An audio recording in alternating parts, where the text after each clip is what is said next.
ലക്ഷ്യം കാണാൻ കോൺഗ്രസിന്റെ ലക്ഷ്യം തുടങ്ങി. ഞങ്ങൾ എല്ലാവരും ഒറ്റക്കെട്ടാണെന്ന് പറഞ്ഞു തുടങ്ങിയ ലക്ഷ്യ ക്യാമ്പയിന്റെ ആദ്യ ദിവസം തന്നെ പാളി.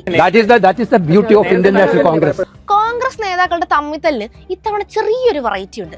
മുൻപൊക്കെ സീറ്റ് ആവശ്യപ്പെട്ട് നടന്നിരുന്ന അടിപിടി ഇത്തവണ ചില സീറ്റുകൾ ഞങ്ങൾ മത്സരിക്കാനില്ലേ എന്ന് പറഞ്ഞുകൊണ്ടാണ്. തിരുവനന്തപുരത്ത് BJPക്ക് സ്വാധീനമുള്ള മണ്ഡലങ്ങൾ മത്സരിക്കാൻ കോൺഗ്രസിന്റെ ശക്തരൊന്നും തയ്യാറാകാത്തതാണ് പ്രശ്നം.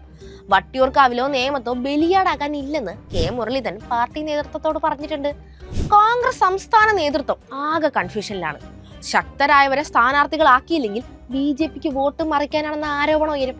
ആരോപണമല്ല, അതിൽ വാസ്തവമുണ്ടെന്ന് മലയാളികൾക്ക് മൊത്തം അറിയാം. മറ്റത്തൂരിലെ BJPയുമായുള്ള അവിശുദ്ധ കൂട്ടുകെട്ട് ഇത്രയും ചർച്ചയായി നിൽക്കെ നിയമസഭയിൽ BJPക്ക് കൈസഹായം ചെയ്യാനാണെന്ന ആരോപണം കൂടിയായാൽ സംഗതികളെല്ലാം പാളുമെന്ന് സംസ്ഥാന നേതൃത്വത്തിന് തന്നെ അറിയാം.